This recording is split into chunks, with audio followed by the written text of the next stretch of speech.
Hey, Collateral Cinema listeners, Chazzle Dazzle here from the Trial by Air Variety Show podcast. Just taking a few seconds to invite you guys over to what we do. Much like Collateral Cinema, we are a grassroots podcast. We invite bands from all over the world to come in and we dig deep into their souls and find really cool stories to tell you, and there's tons of music every week. So subscribe to us wherever you subscribe to your podcast.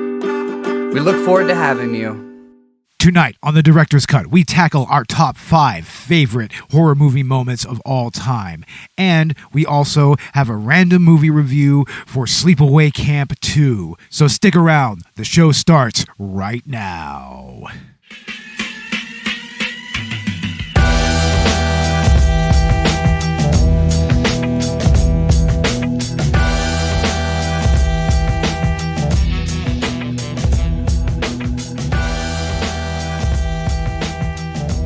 Welcome to Collateral Cinema Director's Cut. I'm Beau. I'm Robert Ortegon.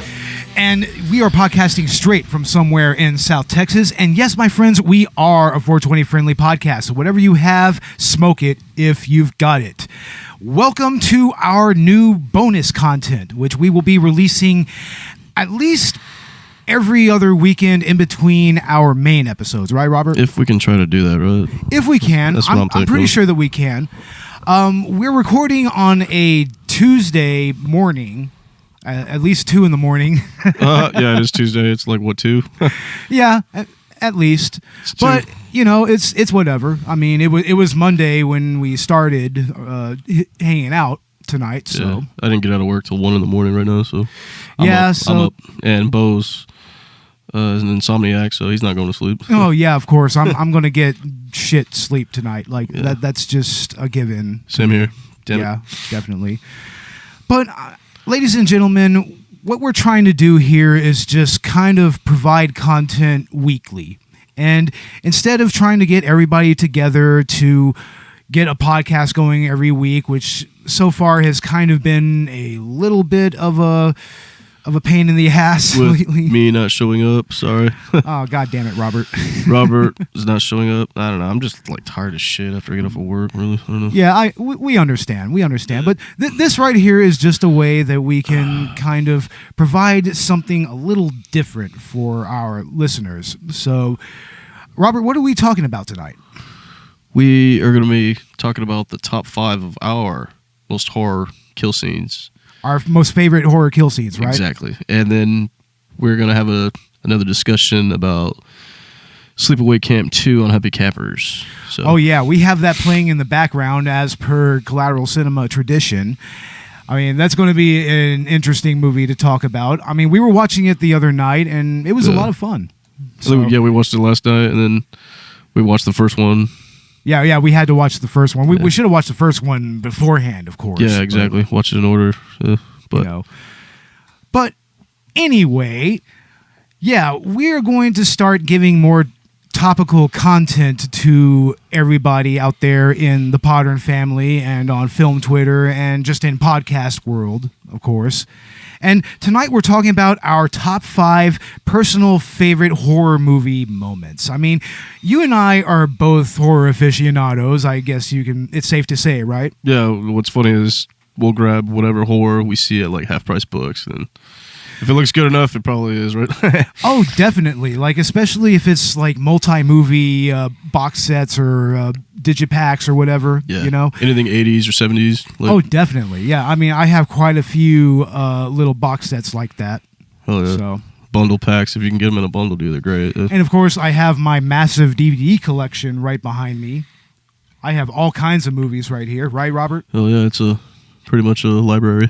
It's an archive. There you go. Say. Yeah, that's what I'm trying to do. I mean, I kind of agree with James Rolfe in that, you know, people who collect are kind of helping to preserve that particular part of film history. Exactly. You know, that's what it is. It's preserving history. Like collecting original VHSs, dude. Like, yeah, and honestly, I need to go ahead and start getting more VHS with the box. together. I mean, those are practically showpieces now, right? But many of them are. Just going back and just watching like the original on a small tube TV or something. It's still fun. Like, just on an old school CRTV. Yeah, that's always good. VCR, dude. I mean, that was good back in the day though too.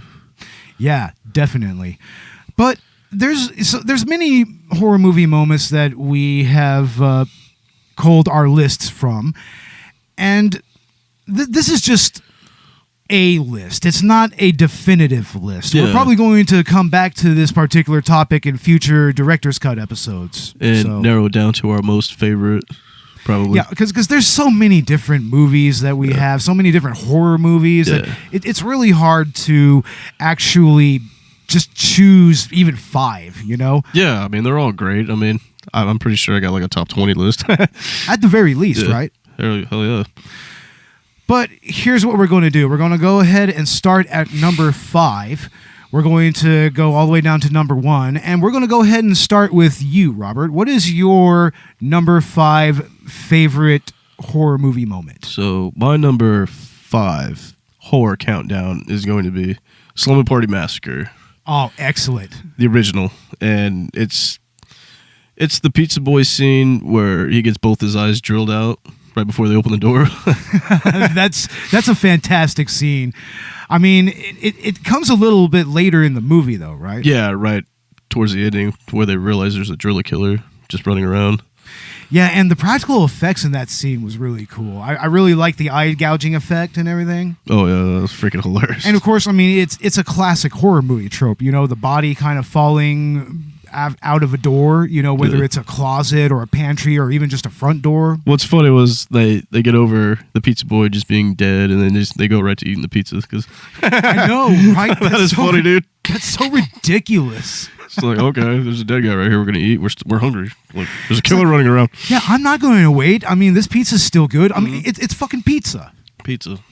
Yeah, pizza can be fine if you leave it out for like days. Yeah. Like vegan or not. I mean, you leave it out for a few days, pizza's going to be just fine. You can have it for breakfast. It'll be fine. Cold pizza, fuck it. Exactly. That's a classic stoner breakfast right there. Like, to be fair. So I understand what old girl is saying there. You know, I understand the sentiment. Now, I mean, what's your favorite aspect of that scene? That scene? Where they roll them up in the carpet and then they go back to eating the pizzas and then Exactly. And then he's just stacking bodies in the garage inside the car, right? Yeah, inside that trunk and everything. Oh man, we gotta watch that movie again. Of course, we did a main episode on Collateral Cinema. Yeah, we discussed all 3 of them. We had to. Yeah. So I mean, we definitely recommend, ladies and gentlemen, that you go back and check that episode out in season 2. It was a lot of fun doing that one. Hilarious. And honestly, I need to get that box set because all 3 of those movies are so infinitely watchable. Oh, they're great. I mean, they are so amazing, honestly. But anyway, I'll go ahead and give my number 5. And it's also coming from a movie that we've done before. It's from our last anniversary episode. And if you know anything about our anniversary episodes, we only do Takashi Miike movies. You know, so I am picking from Ichi the Killer, when Ichi kills the abusive pimp and then subsequently his prostitute. Yeah. You remember that scene, Robert? I remember that, dude. Oh, man. It's so... There's so much stuff that, like, fucked my head up, like, just mentally. I'm like, oh, my God. Well, I mean, first of all, just the brutality of the pimp himself towards his prostitute girlfriend. I mean, he is beating... Oh, he was beating the shit out of her, beating dude. the fuck out of her. I mean, hardcore, like to the point where it was affecting her bottom line as a sex worker. Yeah. And, I mean, she was earning less money, and what would he do? Beat the shit out of her and then rape her. It's like, that's a fucked up scenario, any way you slice it. That's fucked. But what makes it that's not, of course, what makes it my favorite. Of course, I condemn that shit entirely. I mean, I'm very much in solidarity with sex workers, you know, fuck the pimps and everything. But that's right, sex workers unite. But what makes that awesome is that Ichi is found out pretty quickly by the pimp, right? Yeah. And first, the pimp completely berates him, just badly. Like, I mean, he goes off on Ichi. Remember? I mean, remember what he said? I mean, he called him a wanker or some shit, and then Ichi starts crying. Japanese subtitles, right? I forgot about that. Ugh. Oh, we didn't watch it with subtitles, remember? Oh, we didn't. It was with the English dub. English dub, okay. Which is inexplicably all British people. It's you're right. Yeah, dude. Watching Japanese people speak like British people. It was British. Yeah, you're right, dude. Holy shit. Yeah, that shit is fucking hilarious, man. But what that leads up to, excuse me, is Ichi kicking out his boot blade and then just completely slicing this motherfucker in half. I mean, it's not even physically possible, of course. Like right down the center of the skull. So it's totally going off of, manga, anime logic in many ways. But the effect that comes after that, the pimp kind of sits there a second. He's like, what the fuck? What happened? Then he just starts splitting it apart, and it's just old school CGI gore. Shit, holy shit. It's what makes it ultra cartoonish, right? Fucking wild. I probably watched it like 3 times with you. I need to see it again. Yeah, honestly, we do need to watch that movie again. There's a lot to take in. It's a very long movie, and there's so many scenes there that's actually, really, really memorable. Like, very memorable. Like the opening. Just the opening alone, the torture scene where Kakihara suspends that guy on hooks and everything. Yeah, dude, that's fucked up. I mean, there's so many interesting scenes throughout that entire movie. And he was doing some fucked up shit to himself, too, and enjoying it. Oh, yeah. I mean, he was an absolute sadist. Jesus Christ. In so many dude. ways. Yeah. But Ichi is a worse sadist. And after he slices this, bisects this pimp, he tries to tell this prostitute that he's pretty much going to rape her. Like, he's like, I'm going to be the one raping you now. So, yeah, trigger warning, by the way, everybody. Sorry. We're going to put that in the show notes. And he ends up, after she tries to attack him with a baseball bat, he ends up just completely slicing her neck open. And then there's an arterial spray that's just so cartoonishly fucking geyser-like, It's a geyser of blood. Holy shit. Yeah. I mean, that's pretty much that entire movie. It's pretty much just one, 2-hour-long goddamn geyser of blood. I'm just thinking Tarantino and Kill Bill, too, right? Yeah, I bet that he kind of took a lot from Ichi the Killer there, actually. Amongst other martial arts classics, of course. Arterial spraying everywhere, too. Jesus Christ. But... yeah, I mean, she panics for a second, and then she passes out, and Ichi just completely freaks out, and he flees. But it's a scene that just covers so many beats whenever it comes to Takashi Miike and his directorial style, especially when doing, manga or some other type of adaptation. You know what I mean? Hell yeah. I've probably only seen, 2 of his movies, dude. Yeah. You need to see more. I just got a new one today. It's called Crow Zero. It's a very interesting Yakuza type movie. Hell yeah, dog. As he's known for doing. Hells yeah.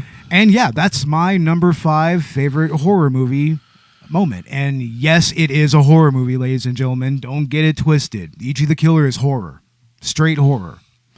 It's got a lot of different genres in it, but it's straight up horror. Still in the horror genre, so look for that one. Exactly.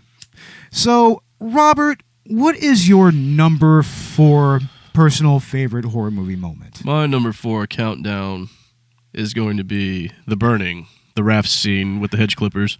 Oh, wow. That is such a classic scene. From a movie that... when you really get down to it, has some problematic elements to it, especially being produced by Harvey fucking Weinstein. Harvey Weinstein, dude. Fuck that motherfucker, by the way. Rapey shit all over the place. Yeah. May he rot in prison and rot in hell. But what I liked about it, it's like watching a Friday the 13th movie, Yeah, it was very similar. I think even Tom Savini, he did the gore effects on Friday the 13th. Yeah, dude, right? that was badass. I like that, dude. Yeah, and he provided the gore effects here, and that scene, it's just so well directed. It's so well edited. I mean, the kills themselves, it doesn't even show a whole lot, right? No. Yeah, you see a little bit of gore, like a hand getting chopped, maybe a girl's throat getting sliced and everything. Yeah. But what he really does is damage on that raft when they're all on there. He gets them all at once, right? Yeah, it's pretty much like a slasher killing that's done in one fell swoop. Just like, literally, how many people? Like 4 or 5 people, right? And yeah, they were swimming to a canoe on a raft, right? Yeah, And they were trying to get to a canoe. I'm telling you, that photography looked just like the Friday the 13th. Look, it really did, and it's very similar to Friday the 13th in many respects. Yeah, dude. Yeah, I mean that entire movie is similar, and it technically was shot before Friday the 13th, right? Yeah, I think it was, right? Yeah, which is very interesting. I mean, it actually makes for a cool double feature. Which is funny, like the campfire scene where they're telling the scary story in the beginning of the film. That was used in like part 2, Friday the 13th. That same scenario story, and then he just pops out. I would not be surprised if they lifted that from it. I'm like, honestly. wow. And they use a little bit of that Bay of Blood into there, dude. Damn. Yeah, the Bay of Blood The scenes. Bay of Blood, dude. It's just like part 2 of Friday the 13th. Oh man, Mario Bava, he was such a fucking genius. Jesus in Christ. so many ways. But yeah, man, I love that scene so much. I mean, even though, like I said, the movie can be a little ooky in certain elements, especially sexually harassing. Yeah. It kind of goes there, ladies. But and it gentlemen. makes for old school horror slasher. Oh, it's a straight Like, slasher movie all the way. It's a fun time all the way, really. I mean, Yeah, and that scene is amongst the best horror movie moments of all time, to tell the truth. I remember watching it. The first time I saw that was like on Netflix when they were putting it out, you know? Yeah. And when I actually first sat down to watch it, it was when you got that one bootleg version of it from Korea, right? Yeah, it's from Korea, dude. Yeah, you got a South Korea bootleg? Still got it. Because the original's like on Blu-ray and it's fucking expensive. Like, Oh, it is. I mean, it's Yeah. out of print, isn't it? yeah. Yeah, it's kind of a difficult movie to procure. Yeah, like you funny. can barely find the VHS copy, dude, really. So I'll Not tell you. even VHS, really? Nah, you can barely find it. Holy fuck, man. So yeah, ladies and gentlemen, if you can find this movie, check it out. If you want to see the scene, I'm sure you can find it on YouTube. I think Horrible Reviews, that's one of his personal most scariest horror movie moments, one of his scariest horror movie moments, excuse me, ladies and gentlemen. And yeah, definitely, that's a great choice, actually. Need to watch it again alongside Slumber Party Massacre. Yeah. Or like I said, I mean, just alongside the first Friday the 13th. Yeah, we need to go back and just watch them all in order again. Just Yeah. like I used to do that like so much that I'd go back and watch the Halloweens and the Nightmare on Elm Streets and just That would be a good live stream to do. Damn. Is just, sit there and just kind of watch all of the Friday the 13th movies in one sitting. hell yeah. They maybe do that for charity or something. That'd be really cool. But anyway, I'm going to go ahead and give you my number 4 personal favorite horror movie moment. And honestly, I had to have this scene here. Honestly, I had to have it because every time I watch it, it elicits a response from whoever I'm with. And Robert, you know this for a fact because I showed you this movie not too long ago. Hell yeah. Yeah, and that would be the threesome scene from Necromantic. Necromantic. Jesus This Christ. is such a mind fuck of a scene, honestly, from what is honestly kind of a mind fuck of a movie, right? I missed out. We did that episode. I missed out on that one, right? No, we haven't done Necromantic yet. No. Damn. I feel like I lost on one of them. Damn it.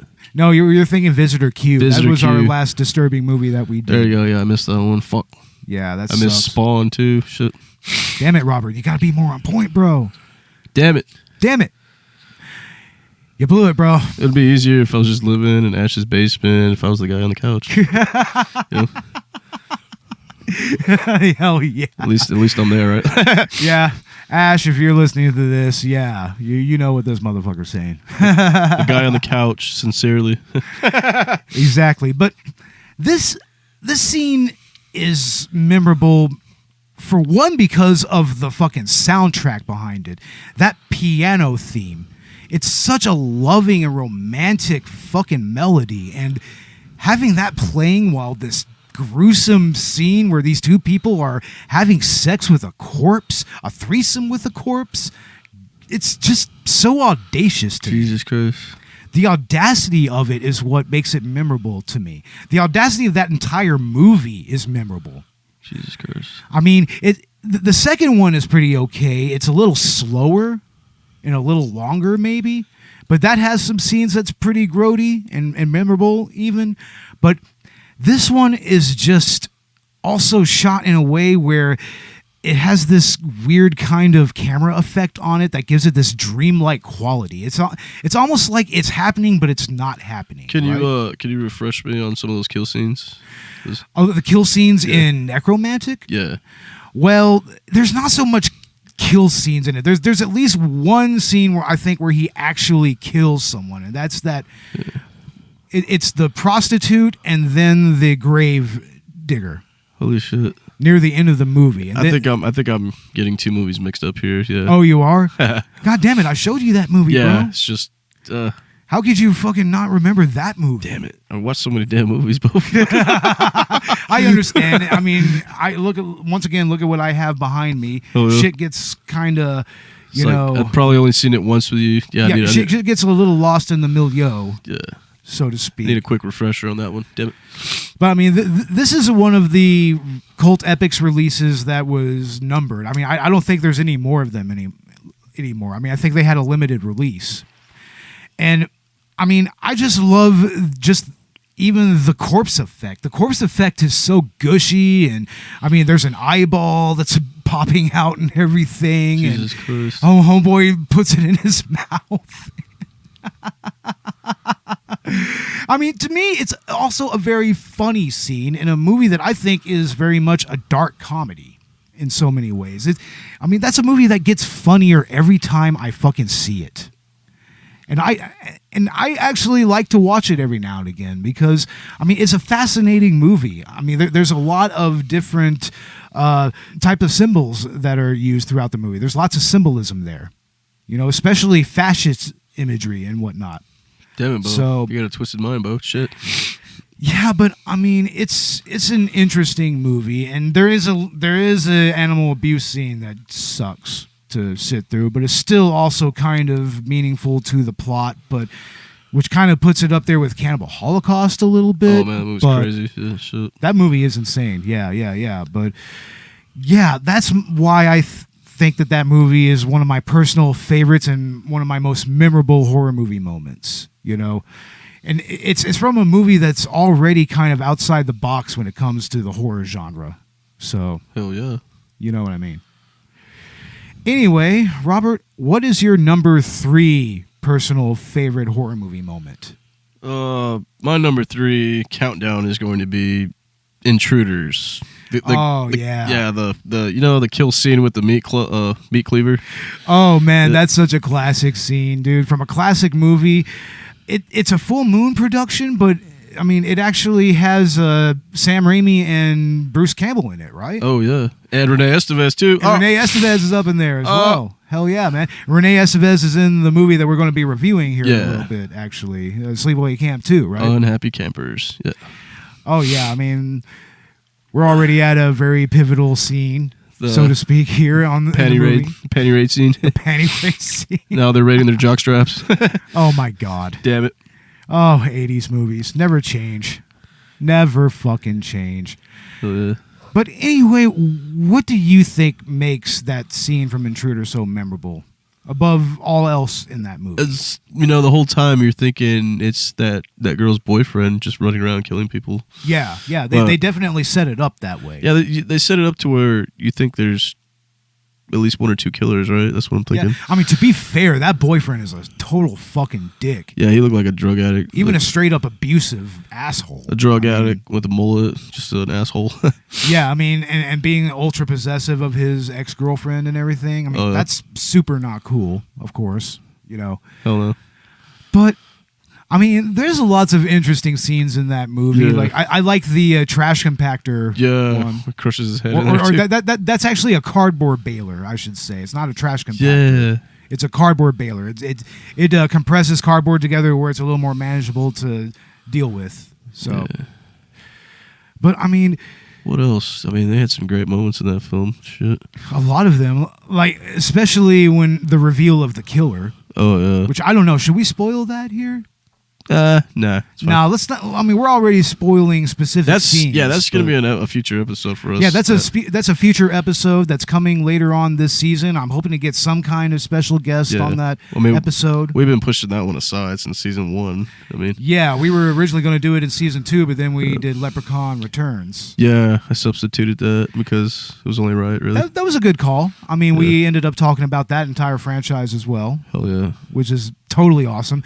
Which doesn't mean that we shouldn't talk about individual movies from that franchise. Full Moon Productions. Yeah. Yeah. We need to start doing more of those and Asylums, dude. Yeah, this is going to be our first actual Full Moon movie. Yeah. Because we've done one Trauma movie, and that was an indie movie. We did Trauma. Yeah, Hectic Knife. We need to do Full Moon. We need to do... what's that other one? Jesus Christ. Asylum Pictures. Yeah, dude. we got to do Asylum movies. I only have one Asylum movie, and it's King of the Ants. King of the Ants. Which is actually one of the rare good fucking Asylum movies. Yeah, they're all weird. They're all fucking weird. They're all mockbusters and shit. Fuck it. Second-rate actor, a B-movie actor, whatever. Fuck it. I mean, they also did Sharknado, right? Yeah, it's better than nothing, right? I mean, yeah, they did all the Sharknado movies, and they found their niche there. It's an IMDb credit, right? Hey, it's whatever, you know. It's some credits. Hell yeah. Now it's time for my number 3. And my number 3 is coming from one of my favorite Friday the 13th movies of all time. One of my favorites. I don't know why. It's just the one that sticks with me the most out of all of them. Like, I barely remember anything from like the first 4 movies, but once I get to chapter 8, fucking Jason Takes Manhattan. Oh, yeah. It's like, I mean, my God, there's so much that is so memorable in that movie. I love it so much. But my favorite scene is the rooftop boxing scene in Manhattan between Jason and the boxing character, the boxer. I don't remember his name, unfortunately. But we'll call him Sugar Ray Leonard. We'll go ahead and call him Sugar Ray. Why the fuck not? I'm just kidding. Oh, shit. He was, doing the sweet science a little bit. But what's memorable to me is just how he puts his all into fighting Jason. I mean, he tries to take him down.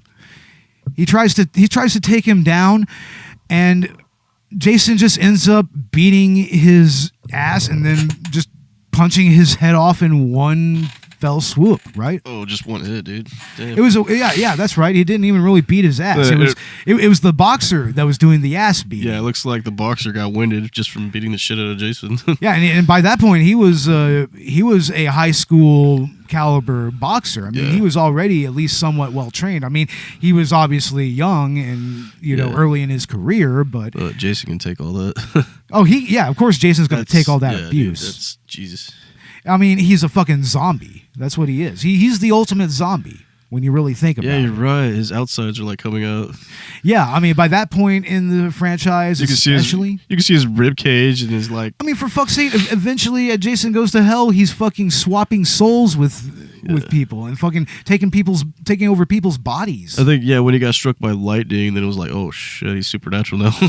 Yeah, yeah, but I mean. That boxing scene is just great because of the punchline that happens when the head kind of flies off of the building and then lands in a garbage dumpster. That is hilarious. And this is a movie where Jason takes a motherfucker and dunks him in a goddamn barrel of toxic waste and drowns him in that. And the Toxic Avenger became. Oh, I mean, I would not want that guy to be a Toxic Avenger. Oh, hold on. Even though that character was right the entire time throughout the whole movie. Jesus. He was right.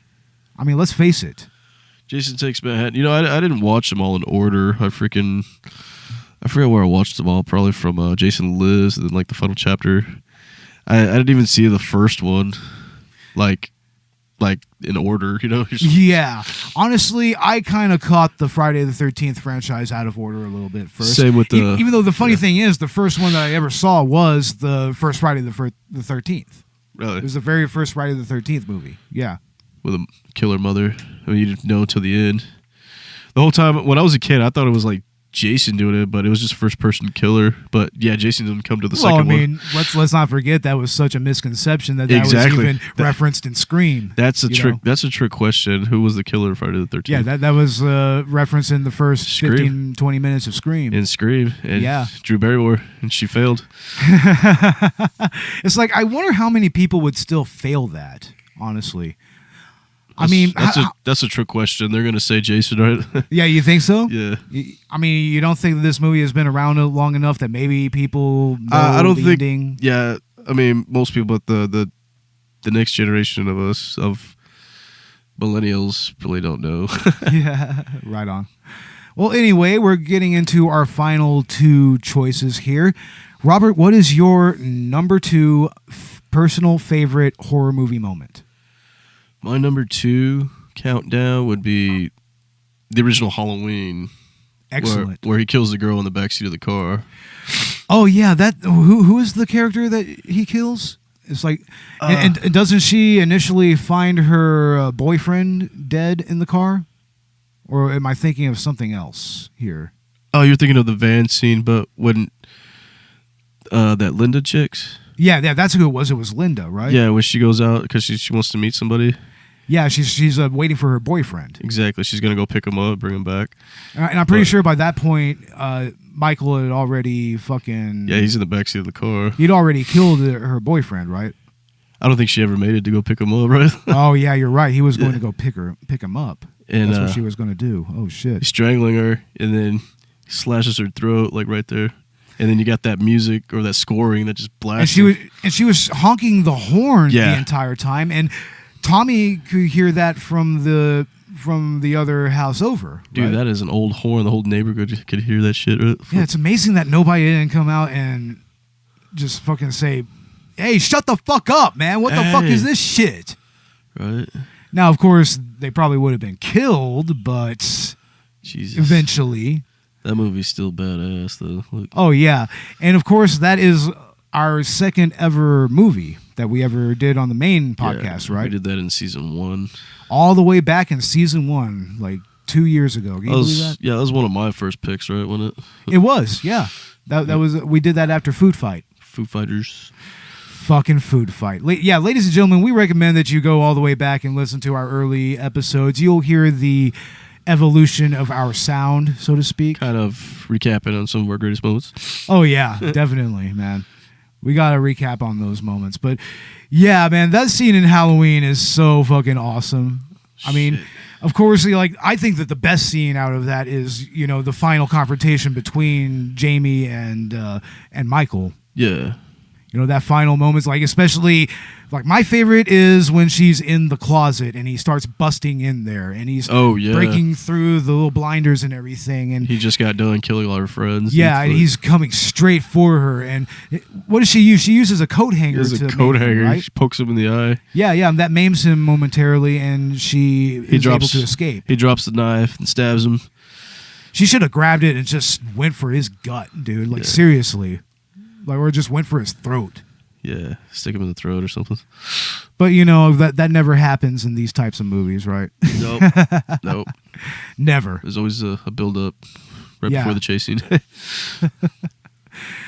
But, honestly, isn't that the scene that kind of set the trope for the killer in the back seat, which comes out and kills the person in the front seat?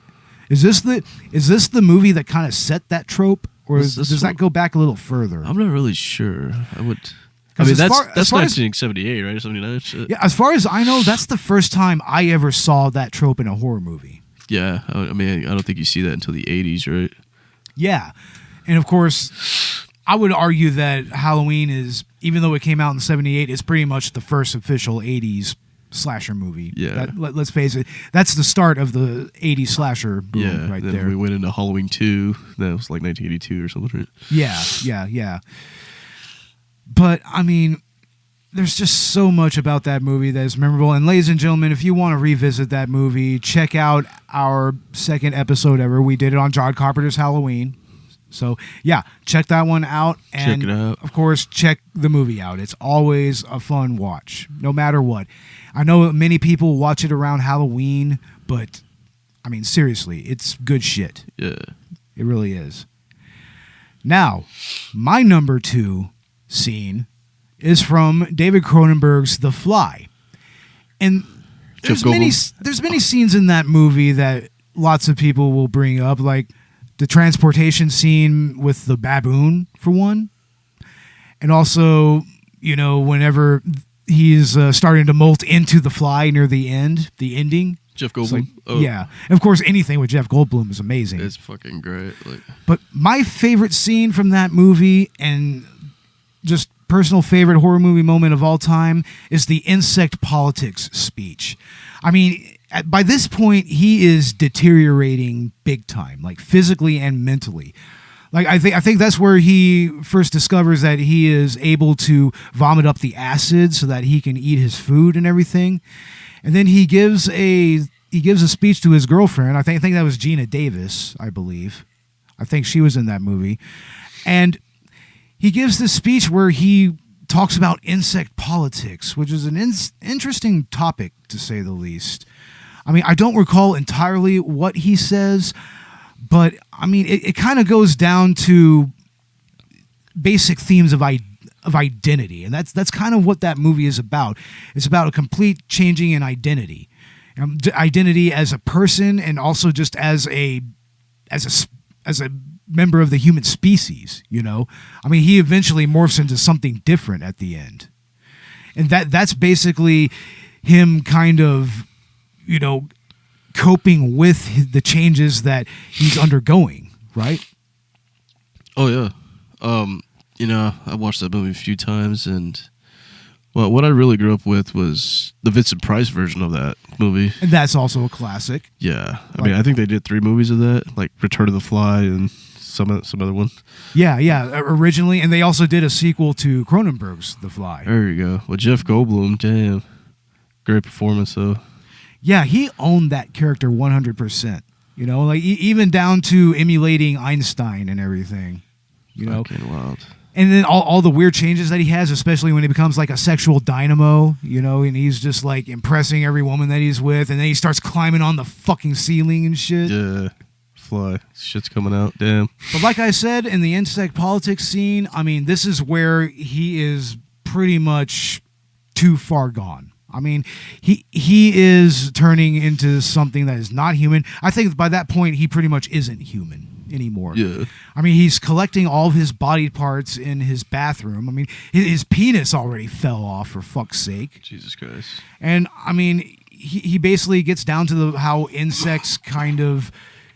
shed. Yeah. How they shed. Yeah. I mean, I think that's really the imagery there, is just kind of shedding the skin. He's in a larval state, or a pupa state. Kind of. I mean, and that if you kind of approach his transformation kind of like how an insect transforms into a full adult insect. Exactly.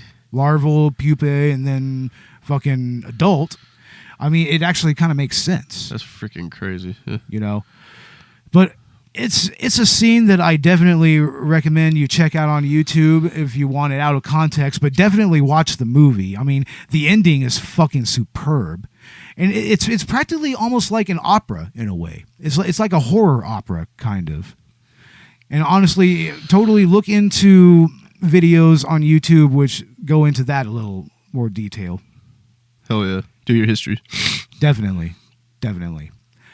All right, Robert, it is now time to go into our number 1. What is your number 1?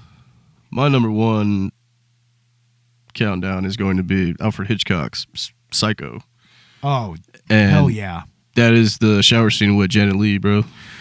Classic fucking scene. I mean, this is a scene that actually got a fucking documentary which just focused on breaking down just this moment in film history.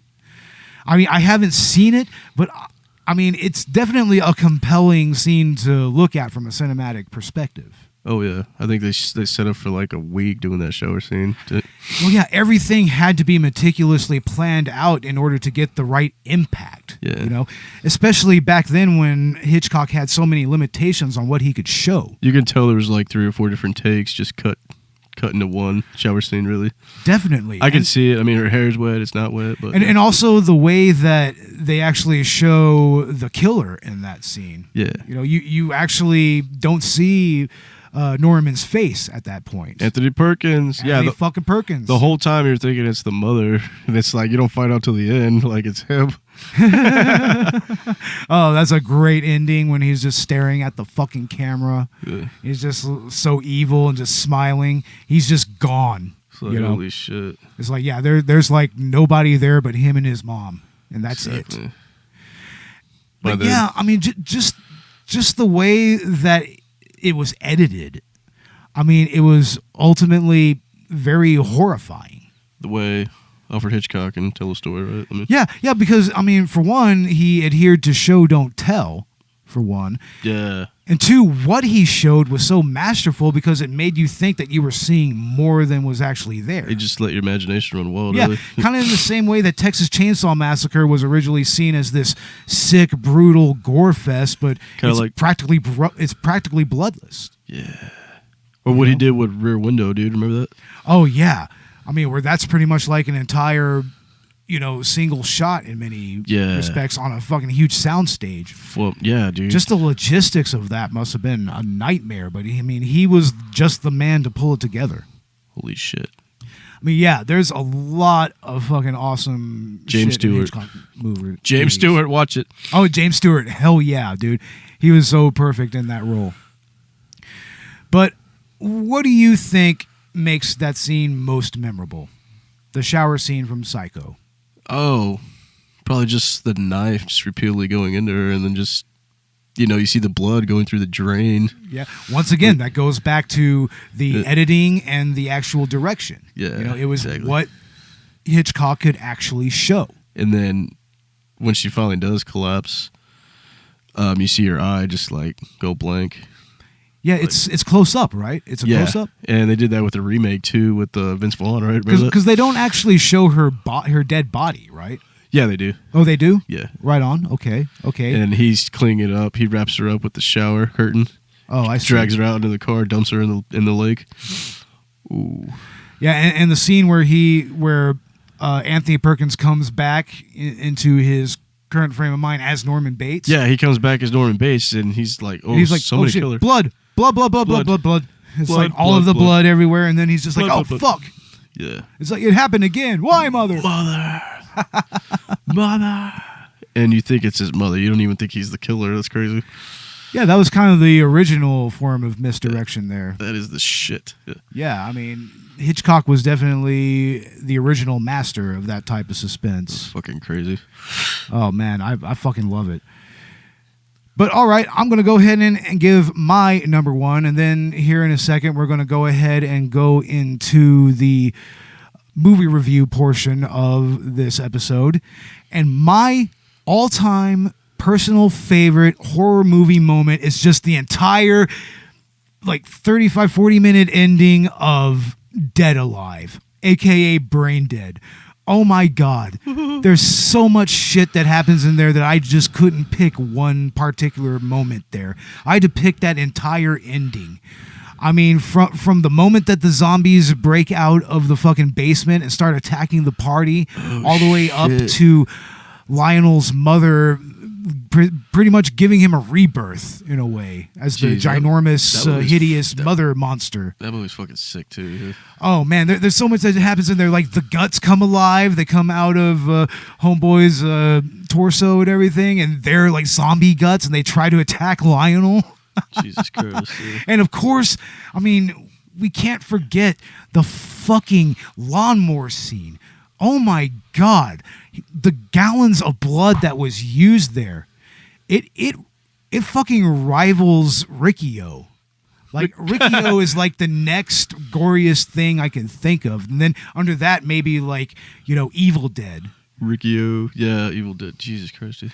But I mean, there's also the slapstick elements, like how he tries to run away from the zombies after taking out all the other zombies with the lawnmower, and then he's like running in place because of all the blood.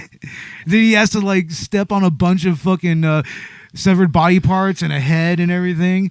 It's so fucking ridiculous, and I love it. Yeah. And then, of course, there's Lionel's mom taking the super serum and then killing her brother and then fucking, like, crashing through the bottom of the fucking house. And, like, it's an excellent creature effect. There's such great creature effects in this movie.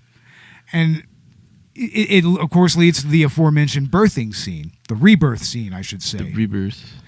And then finally, Lionel prevails over his mother. He reveals the truth about what she did to his father and his father's mistress, and then she falls to her death. And then they slide down on a leather belt on a rope down to the lawn, and then it ends. Perfect. It's so perfect. It's such a perfect gore movie, a perfect zombie movie, and honestly, if you watch it, you could see all the different techniques that Peter Jackson would eventually use on the Lord of the Rings trilogy.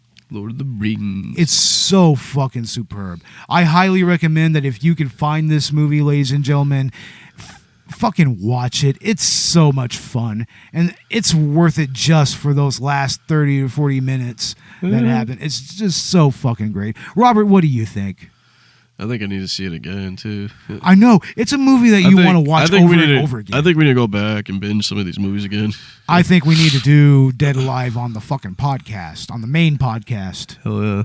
Like, definitely. I wanted to do that other one, the one we just saw probably like a month ago. What was it? Which one was it? With the... Come on, bro. You gotta give me something to work with. Donald Pleasance. Oh, the one that you bought recently. Yeah, what was that?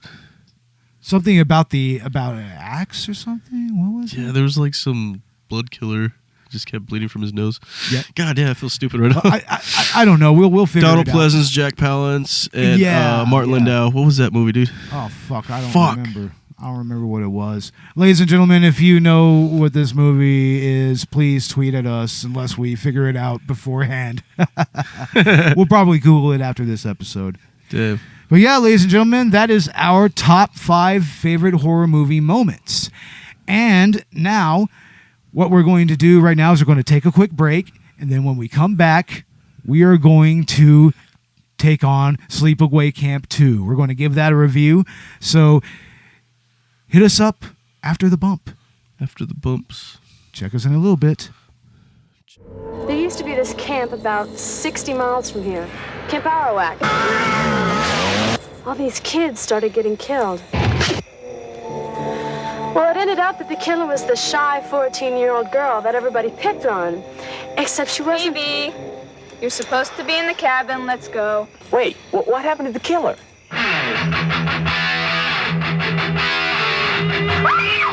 Whatever happened to the good kids in the world? Oh, don't talk like that, Uncle John. There's lots of good kids. We just have to weed out the bad. Remember, ladies, nice girls don't have to show it off. Where's Phoebe? I had to send her home. I found her doing things with the boys last night that she had no business doing. I know the rest of you are nice young ladies and you won't get into any trouble. Let this be a lesson to you. Say no to drugs. Camp Rolling Hills is the best. Oh, I'm a happy camper. I love the summer sun. I love the trees and forests. I'm always having fun. I don't like being the wicked witch of the West. Hey, But I know what happens when things get out of control. you're gonna tell. Oh, I'm a happy camper. I love the clear blue sky. And with the grace of God, I'll camp until I die. Good night, campers. And we are back with our random movie review. We are talking about what movie, Robert? Sleepaway Camp 2 on Happy Campers. Oh, man, this movie is actually a lot of fun, man. I really had a lot of fun watching it. I mean, I don't know if I really care for Angela as a character in this movie because I liked her a little better when she was a little more sympathetic. When she didn't say anything at all? Yeah, I mean, it was that sympathy that kind of made the ending of Sleepaway Camp so shocking, right? Oh, that ending is... Jesus Christ, dude. What? Oh, man, yeah, it's such a fucking twist. I mean, should we spoil it? I mean... It's ages ago. Yeah, I'm pretty sure. Yeah, there's reviews, CinemaStar reviews. It turns out that Angela was actually a boy. She was raised as a girl by her aunt and everything, and she ended up being a psycho killer because of it. Yep. Not the most politically correct take on the whole transgender thing, in my opinion, but... Yeah, right? What the hell was that? But even so... That's such an iconic movie. I mean, Felissa Rose herself, I mean, she's a true horror movie icon now. She's doing conventions. I highly recommend checking out her Instagram. It's really cool. She has a lovely family and everything, and she's always, posting from conventions and whatnot. I think I have her on Twitter. Yeah, she's also cool on Twitter as well. But in this movie, this isn't Felissa Rose, right? This is Pamela Springsteen. Yeah, Bruce Springsteen's little sister. Yeah, right? the boss's little sister. Can you believe that? I mean, I think that's actually really fucking cool, man. I mean, I wouldn't even tell. The same character she plays Angela, right? Yeah. Like seriously, I couldn't tell at all. So this would be like 5 years after the original, supposedly. This is the way the story's set, right? Yeah, and by this point, she's already been cleared by all of her psychiatrists and everything. She's taken on a new name. Yeah. I think she's even had a full sex change operation, and she's fully female by this point. Where the hell did she get that money? That's a good question. Maybe from the state. It was Bruce. I don't know. It was Bruce Springsteen money. I don't know. What the fuck? Just kidding, dude. Oh my god, dude.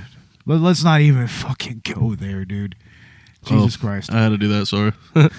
Fucking Robert. God damn it, Robert.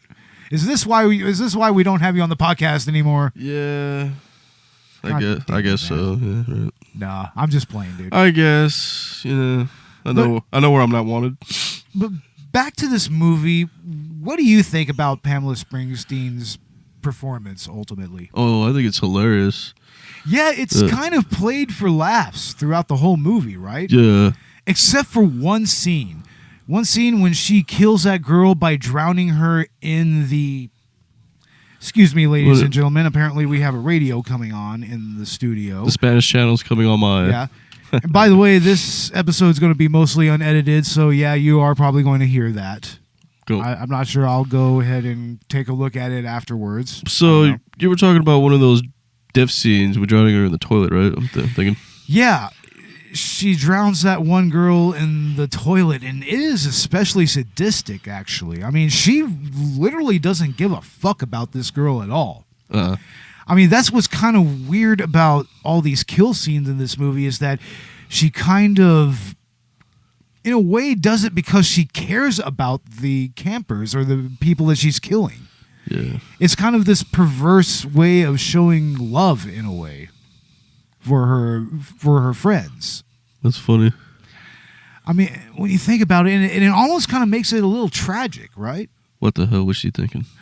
Yeah, what was she thinking? And especially, I think we should ask, what were her doctors thinking? What were her social workers thinking? Why was she medically cleared? Yeah, who fucking cleared her and how? At one point in the movie, she says that she's taken like every pill that you could imagine at that point. Electric shock therapy, Electroshock therapy, like psychiatrists and everything, therapy, and all in every which way that you could think. It's like, and she still ended up going to a camp and killing people again. And honestly, in a way, that's why I kind of don't care for this version of Angela. Yeah. Because it's just not like... Felissa Rose. Felissa Rose. It's not nearly as sympathetic, as I said before. Yeah, the original's classic, man. Shit. It's so classic because you're kind of rooting for Felissa, even though you kind of know that she's going to be the killer. I think that it's kind of obvious throughout that movie that she's the killer. Oh, dude, when I saw it, I didn't know she was the killer, really. Seriously? No. I thought there was some fucking dude running around, too. It was kind of obvious to me that she was probably the one killing people. And especially when it started to lead up to the end, that's where I was just like, oh, yeah, she's the fucking killer, you know. But in this movie, she's really chipper. She's very moralistic for some reason. It's like she was a bullying victim in the first movie. That's what she was. She was bullied constantly. Hazed. Even by one of the counselors. Meg was her name, right? Yeah, very mature, right? Yeah, I know, right? It's like, yeah, why is she in charge of younger people? What the fuck? You condone hazing the kids. But then again, that's a fucking sleepaway camp that has a goddamn actual avowed pedophile fucking, you know, actually working in the fucking kitchen. Yeah. Cash. Oh my God. Are you going there? Hey, I didn't say any last names. Sorry. Oh, I don't know. I might have to actually cut that particular name out. I don't know. Hey, Cash is the boss, right? He hires people. Anyways, what do you think about the other characters in this movie, especially the characters that ends up Angela's victims? I think, Renee Estevez, I mean, she lives up to that Scream Queen, right to the final girl moment, right? Yeah, I mean, she actually plays a interesting final girl in this particular series. I mean, and once again, it kind of ties back to that whole thing that I said about Angela's character kind of killing people that she cares about in a way. It's kind of double for her friend right here. Oh, yeah. It's double for her for that character. She's doing it out of love. Yeah, she's doing it out of love for people because she doesn't want to see people do wrong, so her solution to that is just killing them. Another one of my favorite moments is when they're trying to scare Angela, right? When they get off. That's classic because it totally calls back a couple of classic horror movie icons in their own right. At least Jason and Freddy. Jason, Freddy, and then Angela's dressed up like Leatherface too. And Leatherface. And you know what's interesting is that the first two that we see is Freddy and Jason, and eventually there would be a Freddy versus Jason movie. Yeah, dude, that's sick as hell. That's really cool. And interestingly enough, that leads up to Angela killing one of the kids with Freddy's glove. Yeah. I don't know how he dropped his glove. What the hell? Which I have to ask, why the fuck would you make the glove, the knives on the glove real when real knives? Jason had a fake machete? He literally had like a balsa wood machete. That was a fake machete, but those knives could kill somebody. Freddy's glove. Seriously. What he made could kill somebody. What the fuck was that kid thinking? Jesus Christ. He could have made that out of any other type of cosplaying grade material. Maybe just the Halloween costume you got. I used to have a plastic one in the 90s. Yeah, I know. I used to see that shit all the time. I even saw a variant that actually had metal... Yeah. They had real metal blades. They were blunted, of course. But you can get those. I think they were eventually recalled because, you could still stab somebody. Yeah, you can still hurt somebody with those. Yeah, I think they were eventually recalled and they were replaced with just the full... kind of latex plastic glove and whatnot. I think we can get some metal ones actually for like $50. Oh yeah, nowadays you can get custom made Freddy gloves nowadays to go with a cool costume. But that latex Robert Englund mask, dude, is like $300.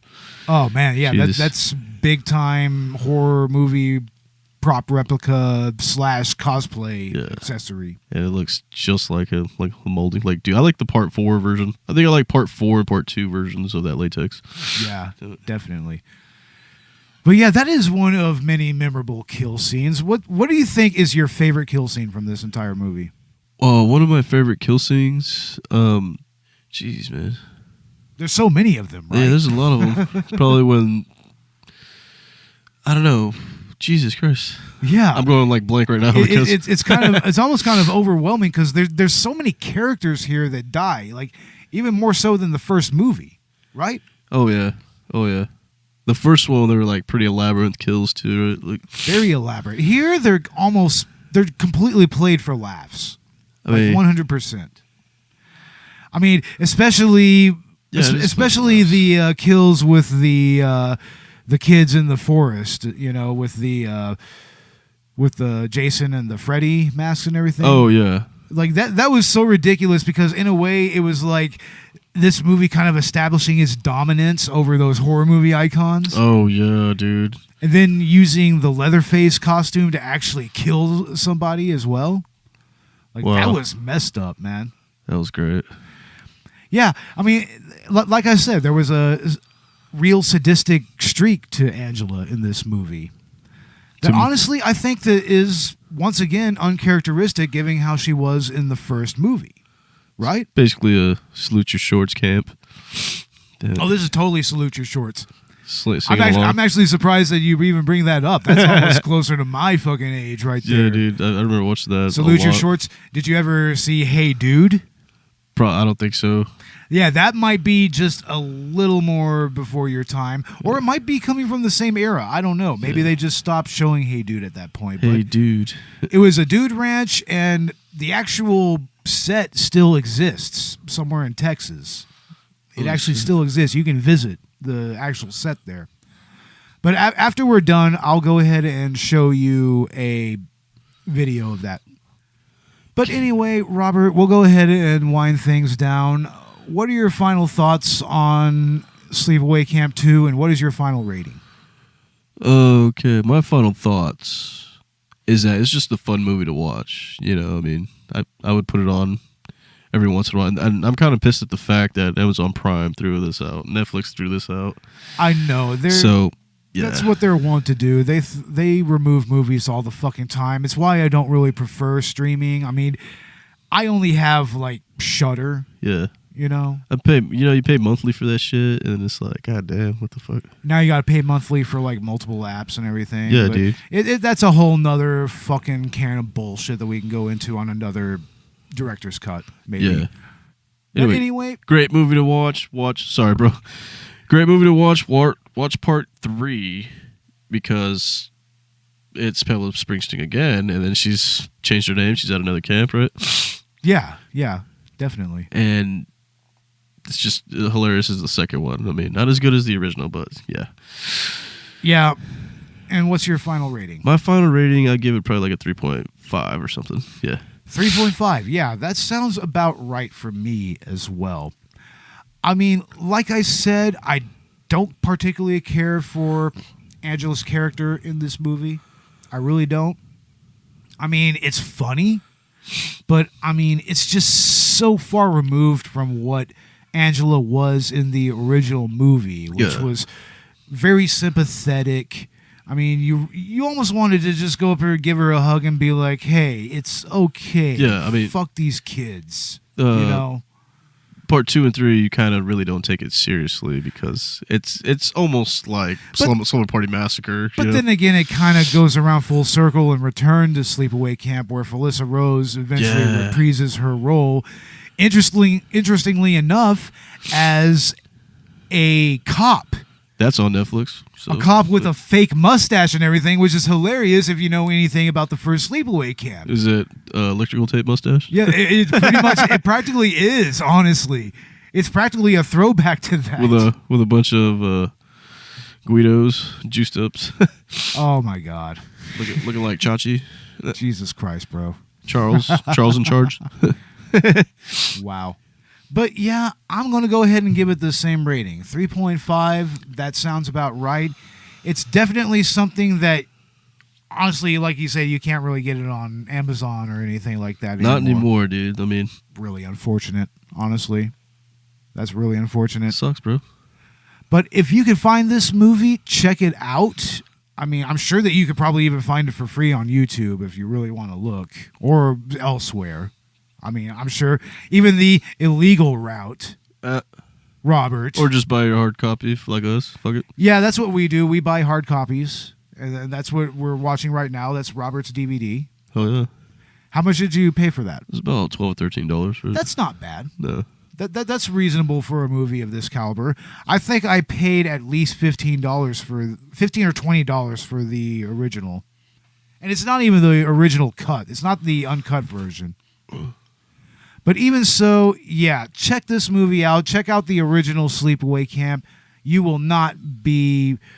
What's the word, Robert? You will not be disappointed. You will not be disappointed. Yeah. Yeah, I'm sorry. I've had at least a few beers at this point. Good. It is late at night. I think we're just wrapping it up right now. We are wrapping it up right now. But anyway, you can find Collateral Cinema on Twitter. You can find us on Facebook. You can find us on Instagram.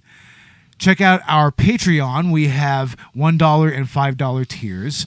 You can find us anywhere you get your podcast, but especially go on Apple Podcasts and leave us a 5-star review both on this, and leave us a comment both on this episode and on our main episodes as well. Robert, you have anything else to say? Check out our Facebook app and look for more short films, more ads. Get us on Instagram if you can. And podcasters, if you want to send us some promos, go ahead and do that. And also... filmmakers, send us just short or some type of review you want us to do. I was going to get to that because of the South by Southwest cancellation, which is very unfortunate. We already have our first refugee from that giving us our movie, giving us his movie, I should say, his or her movie. I'm sorry. They're giving us to go ahead to review it. Yeah, Nice. I'm not going to say the name of the movie on air right now until we go ahead and watch it and confirm everything. Exactly. But yeah, we're going to have at least one movie that was supposed to be featured at South by Southwest as an indie review very soon. But next up, we're going to be checking out the Sonic movie at the theater. At the theater. And that could be today or tomorrow, right? Yeah, today or tomorrow, depending on circumstances. Scheduling and issues. The next main numbered episode of Collateral Cinema will be Todd Phillips and Joaquin Phoenix's Joker. That's going to be a really monumental episode because of Joaquin Phoenix's recent Oscar wins. So we're definitely going to have to go ahead and get into that, right? We're going to go back to comparing all the Jokers again, right? Oh, that's going to be a lot of fun. Yeah, we did that a little bit on Suicide Squad. I think we did that, right? But, I mean... But we hadn't seen Joaquin Phoenix's version. No, we hadn't seen it at that point. I mean, it was still fresh in theaters. It's kind of like Cesar Romero being born. I don't know. Yeah. Into the Joker. Yeah.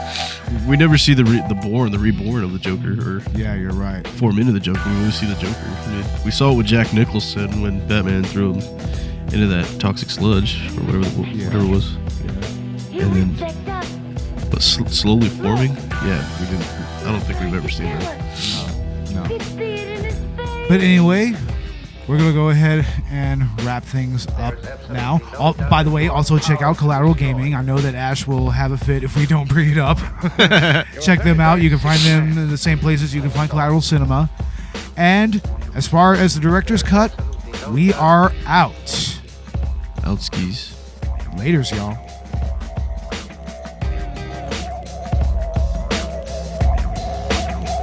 What do you think this is? I saw it. I saw it. There is absolutely no doubt.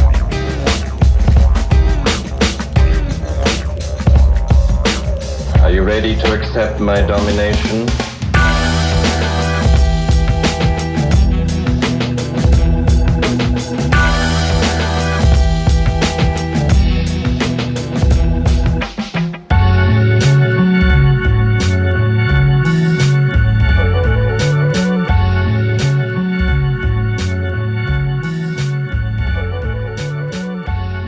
Collateral Cinema is an LCompany production. All music and movie clips are owned by the respective creators and are used for educational purposes only. Please don't sue us. We're poor.